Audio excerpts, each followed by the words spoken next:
Okay, I have a new podcast. Let's go. That's right. Are you surprised? This is what we're going to do here. We're going to have some fun times, exciting times. Get some ska music to get the energy going so that we can be happy and excited even in times when we have no clue what to do. And that's what this podcast is going to be all about. All right, so let me turn this down. And welcome to this new podcast, the revived Life in Flux podcast. I'm wondering whether I should do an introduction, but if you're watching this podcast or watching on YouTube or listening on your podcast streaming apps, then you're probably here because you saw it on our email list or on my Instagram or somewhere from the Flux ecosystem. So you're probably a little bit familiar with me and what I'm doing. And so let me give a quick context and also share why I'm doing this podcast, and then we can get down into the meat of it. So my name is Segall. I've been a designer for many years, and then 10 years ago, I started doing YouTube to document my journey. And then 8 years ago, started Flux Academy.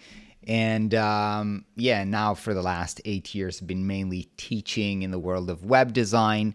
And so my YouTube channel, basically, actually, even before my YouTube, I used to have blog as kind of like my personal creative outlet. I would say that turned into my YouTube, which was my creative outlet. I started out vlogging, but then slowly it morphed into like an educational channel and obviously the marketing channel for Flux Academy. And now there are other people on the channel as well, other creators, and there's a very specific, I guess, strategy for the YouTube channel. So it's not really my personal outlet. I do write the newsletter, which is kind of personal, but also is part of the Flux ecosystem. So everything has to be tied into, I guess, web design or freelancing and that kind of stuff. And I've recently felt like I really need a new personal outlet where I can talk about everything that's on my mind and not just kind of like narrow down into the world of, I don't know if it's business or design or freelancing and that kind of thing. Just share everything that's going on in a more personal, raw way. And I've been really inspired by some of my friends who have podcasts, which are kind of like raw and just for fun. Mainly Jonathan, the CEO of AJ and Smart, who has the Unscheduled CEO podcast, which is just him rambling, unedited, which I really, really love. I also have my friend Lior Franco, who has his podcast, which he started now, Popcorn in Israel, which he now has like his pop, which is kind of like more raw and thinking kind of like podcast. So I wanted to do my own thing. So this is my attempt at doing this. And I want to kind of share what's going on in my life and how I'm thinking about things and kind of, again, a little bit more broadly. And today on this first episode, I want to talk about, I guess, a recent epiphany that I had about like, what's my mission? Why am I doing this thing that I'm doing? It actually happened on a creative retreat that I just came back to in Berlin that was hosted by Jonathan from AJ and Smart. So again, everything kind of like comes back to this. So to get to my thinking about like, what's my mission right now, I actually want to start off with like what was happening before. So I guess, when I was starting my business, I don't really think that, some of you might know that I didn't start off Flux because I had this grand vision of things. I kind of rolled into it, right? I used to be a freelancer, and I had another kind of like business that I was building with two partners. Lior, which I just mentioned, is one of them. We built a business that's called the New School, and that pivoted into a SaaS product that was called Prospero, still trying to help freelancers. But I guess we were doing all kinds of businesses, trying to start like a product business. Don't think because we had too much of a vision necessarily, but we just wanted to build something or build maybe a product business so we don't have to be kind of like dependent on servicing her whole life. That was kind of like the goal. Although weirdly, we were working on that while my service business, my freelance, was actually growing and growing. But eventually I released the Webflow course in 2018, not out of a grand vision. It was like more like, oh, dang, one client left and I need some money. What can I do to get money fast? Oh, I guess I'll release a course. And then, because I had a little bit of an audience on Instagram and on YouTube, I did a poll on Instagram, which course should I do, like a logo design course or a Webflow course? And the Webflow course won, by the way, not by a huge margin. It was kind of like maybe 51-49. So I did a Webflow course, and that ended up blowing up and being really, really successful. But the reason I'm telling you this is so that you understand it's not as if I had like this grand vision of, oh, I need to be in the Webflow education space. And actually, the fact that this course was so successful, and now all of a sudden I had kind of like an educational business, then I started thinking about, okay, so what is my mission? What do I really want to do? And actually, the thing that I was most passionate about at the time was design, because I was really into design. And so I wanted to build like the best design school in the world. Actually, I think even still to this day, if you go into my LinkedIn, it's probably saying building the world's best design school or something like this, because that was what I was passionate about. I thought design was important. I love design, and I wanted to build an amazing design school. A little bit of a gap here, though. Webflow is not a design tool. Webflow is like a visual development tool, right? So I was actually, what made me successful, like a Webflow course, is not necessarily a design school. But I tried in the following courses. So the second course I did was called the 10K website process, which was basically, a web design process. And then I did a freelancing course. And then I tried to kind of like pivot what was working well for me into a design school. I did a branding course, and then I tried to go more into the design sphere rather than, again, the technical tools, because I was always thinking, you know what, the technical tools don't matter that much. Tools come and go. It's just the tools, right? I mean, I was excited about Webflow at the time because it was innovative. It helped me do things that weren't possible before, and it gave me a huge leverage as a freelancer. So obviously I was excited about it, but I didn't attach too much of my identity to it, I guess. I was more feeling like a designer rather than like a visual developer or a Webflow guy or something like this. But what ended up happening after a few years, so I thought that I have this mission to build the world's best design school, but what ended up happening is that I noticed that the more I go towards that design courses and content, actually the business is less successful.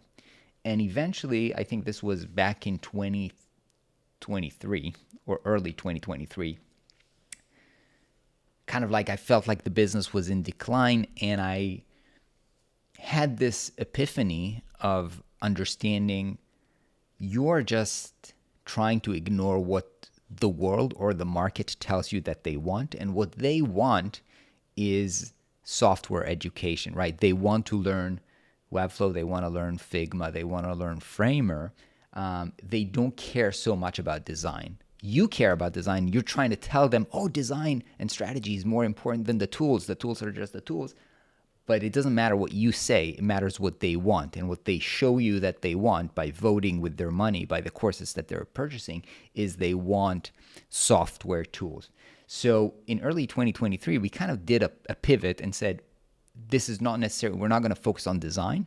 We're going to focus on software education. And in that year, we actually launched a Figma course and a Framer course. And that kind of like shift into focusing on software ended up being, I guess, very successful because it did resonate, again, with the market. So business-wise, I guess it was a good decision. However, I think it started kind of like a fracture in me personally, which I think eventually led to kind of like burnout because, again, I was not necessarily passionate about the tools, right? I thought tools are just tools. So I wasn't passionate about it. It wasn't what I felt like was my mission. But I felt like some kind of resignation of, hey, don't fight the universe. Don't fight what the market is trying to tell you, right? The market tells you that you're good at software education. They want to buy software education from you. So just do software tutorials and software courses, and that's going to work. And so I did that, and I kind of, resigned myself to it, to accept my destiny. To be honest, I was also reading like the Bhagavad Gita at the time, which if you know, it's kind of like a seminal Hindu Buddhist text, which is about, I guess, accepting your destiny and fate and that kind of thing. And I think that helped me to kind of like release the struggle, like, because I was struggling against going in. I always felt like when people were telling me, oh, you're that guy that teaches Webflow on YouTube, that always felt bad to me. When people were telling me this, they didn't mean to degrade me or anything like this. But because I thought that, design and strategy and business is more important than the technical tools like Webflow, when people told me, you're that Webflow guy, instead of telling me you're that design and strategy guy, to me that felt, I guess, not what I wanted to be. So I had a conflict there. And, that, I guess, Buddhist thinking helped me to kind of resign and say, accept the world as it is. This is who you are. Accept your new identity. Love being the Webflow guy, I guess. And I guess I did. I tried to do that. And that's what I have been doing in the last, I guess, 3 years since then. But then something happened in the last year, and I've shared a little bit about that on my YouTube channel, where I was kind of like, in 2025, we also started to see kind of like a shift in the market. Obviously, AI is changing a lot of things, and so it was a combination of external things, like the market is changing with AI. New AI tools kind of makes people think, do I still need the old tools like Figma and Webflow and Framer? Like, what's going to happen with these tools when we have all of these new AI tools? And I was burned out, I guess, and tired because of a lot of things, I guess, and the personal story of what happened to my family during the war in Israel and all of that stuff. And we moved to Thailand, and so I didn't have the energy to try to fix that business, and that led me into a spiral of, hey, what am I going to do with this business, and all of this. And I guess I also shared a little bit of that in my YouTube channel. I ended up finding a partner, Urush, who runs a very successful Webflow agency, and kind of like he brought back the energy and drive to this business. And one of the things that he asked me, which were good questions, so that I wasn't asking myself, is like, we need to find, why are you doing this? It can't be just for the money.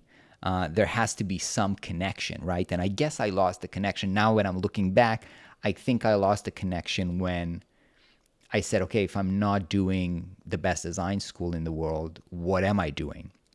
Am I doing the best software training? Because to me, that wasn't that of exciting. So I guess I wasn't working on something that excites me, and that, I guess, in a way led to burnout. So one of the things that he told me was, we have to reconnect you, like, emotionally, to find the reason that you're doing this. You can't just do it for the money, especially because I have enough money at that point, in a way, right? It's always nice to have more money, and of course I always want kind of like stability, but still, like, money is no longer the drive. When I was younger, I guess a few years ago, I had like this big drive. Oh, I need to make money so I can buy a house for my family. But at this point, we bought a house, and I feel like more financially secure. So like making more money is not the drive. So what is the drive, right? And that's what I was thinking about the last few months. And so a couple of months ago, I saw this creative retreat from Jonathan, AJ and Smart. The premise of this retreat was actually, it was pretty vague. It wasn't really clear what this retreat is going to be about, but it was like, come to Berlin, you're going to be 5 days without your phone, and just do creative stuff. And so you'll have time to think, you'll have time to read, you'll have time to paint. And yeah. And so again, at the point where I was a little bit confused, this was even before I signed up for this, even before I kind of like found my new partner and found this new direction. So I enrolled in this thing. But actually, when I got there, I was already on this new path. But one of the things that I thought there was really, or kind of like epiphanies, I don't even know if I was trying to think about this, but while I was there and doing all of these creative stuff, which was super, super fun, by the way, it was great to just create art, which I haven't done since I was a kid, I guess, just like painting and that kind of stuff, which was super, super fun. But I suddenly had this epiphany of why am I doing this for, or actually what drives me right now. And what I found out, or what I realized actually, was that over the last at least 2 years, I've been really concerned. I've been seeing what happens with AI and how the world is changing. And I got really interested or concerned or motivated to figure out how to navigate this new world, because I see the world shifting very quickly. I have no idea what the future is going to bring. Like, I read a lot of these futuristic scenarios where in some of them people don't have to work anymore, in some of them are like good utopia, some of them are bad utopias, and there's like huge and huge possibility, a lot of diversities in the possibility of the outcomes that might happen. And there's, again, the world is changing because of AI, and also there's this other civilization clash, or where we now have wars, and like China is rising in the US, and this whole system that we were born into is kind of like changing, and the world that we were born into is not necessarily the world that our kids are going to have. So the world is shifting, and I'm thinking about this a lot. Again, I'm reading a lot about AI. I'm reading a lot about geopolitics. I'm really interested in that kind of stuff. But the context in which I'm thinking about this a lot is, the first thing that's on my mind is actually how my kids are going to survive or do well. Like, how do I prepare my kids to this world? Like, obviously doing well at school is not going to cut it, right? Because schools are so behind. And like, so what skills do they actually need to navigate this new world? And that's really something that's on my mind a lot during the last 2 years. Again, and the context is also, we moved to Thailand, and we live in a very small island where there's not many great education opportunities. So we were not so happy with the schools that our kids are into. And so right now I'm kind of like homeschooling them 1 day a week. So I'm thinking about this a lot, about my kids' education and how to prepare them. So that's a lot on my mind. And also, how am I going to survive this? Like, okay, I have a business, but is this business still viable? Do the skills that I have are still viable in this new world where it's changing? And of course, you can say, do people still need designers? But do people still need online educator? Do people still need, I guess, content creator? Do people still need tutorials or whatnot? I mean, I don't know. This is changing. So there's definitely no guarantee there. And that's also, I guess, kind of like, I don't want to say concerning, but that's something that's on my mind a lot. Like, how am I going to make it, right? So I think what I realized is, when I was younger, I was really obsessed with, I guess, the problem of how do I become a good, successful designer? That's like the problem that I was invested in for many years. And I read tons of books, and I went to design school, and I've spent 20 years of my life just doing this and trying to perfect that, or solve that problem of how do you become a good designer and successful designer. Good in the sense of both you produce good design, but also you get a good career and you can make a good living as a designer. So I invested a lot of time in trying to solve that problem. And part of me always likes to share my learning. So my process was I worked very hard to learn how to become a good designer. And then even as I was doing this and learning and building my business, I was always sharing what's happening. So initially I wrote a blog, and then the new school, and then the YouTube is actually the I guess third iteration, or maybe the fourth iteration of me sharing content about my learnings as a designer. And I feel like now the same thing is happening, but with a different problem, right? If previously I was obsessed with how do you become a good designer, now I'm obsessed with the question of how do you become a successful person in this world that is constantly changing. Now, the difference is I think I'm still at the beginning of this journey. I don't have the answers yet, which means I can't share any solutions, right? I can't sell any course or anything before I figure out the answer. And this is kind of like the catch-22, because everybody wants the answer right now, right? Everybody wants an AI course or something like, hey, tell me how you do design with AI or something like this.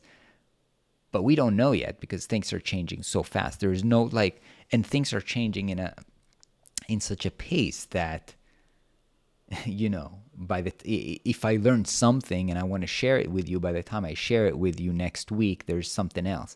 So the rate of change is so fast that, again, I feel like kind of like in a catch-22. But to go back to my kind of like epiphany, I realized that this is what I'm trying to do. This is what I want to do. I want to help my kids, and I want to help myself, and I want to help other people, find a way to successfully navigate this change that we're seeing right now. And I don't have the answers yet, but it seems that I am good at experimenting with stuff, learning stuff, and then sharing my learnings, like communicating it back in a way that helps people to get it, like simplify complex concepts in a way that makes it easy for others to get it. So I think that's my new mission. Like, I want to figure this one out and then share it with you, share it with my kids. And yeah, so this is, I guess, the new journey. Now, how this is going to impact, like how Flux is going to adapt and change, and what's it going to look like in 1 year or 5 years, difficult to say, right? Difficult to say. I mean, for now, we're going to keep doing what we know people want to see, right? We're going to do courses, and we're going to try to do courses on AI, but that are not like bullshit, that are actually what's working right now. And if we don't have anything that we think is working right now, then we're not going to do anything. And yeah, I'll figure it out as I go. But now I know that this is kind of like a mission that for me is worth fighting for and working hard for. It excites me to go in the morning. It also scares me, of course, but I think that's also kind of like part of the fuel, right? I need to figure this out fast, and I need to figure out how to help my kids and how to help myself and how to help possibly you guys to adapt. But yeah, that's what excites me right now. I think that the way I'm going to do this is I want to carve out time for experimentation. So 1 day a week I'll just be able to explore new stuff. I know that I'm not dedicating enough time for this. So there actually was a period last year where I basically very dramatically reduced my working on Flux and just focused on working on a new educational app for my kids using AI. So I created content with AI, like videos, and I coded an app using AI. So in that 2 months where I was working on it, 3 months, I learned a lot and had a great time, by the way. I loved working on it, but again, I didn't work on Flux, so Flux took a nosedive, and that's not a good thing. That's not responsible, I guess, for me, for my team, for my students, even for my family, like financially, for me to just neglect Flux and dive into something new.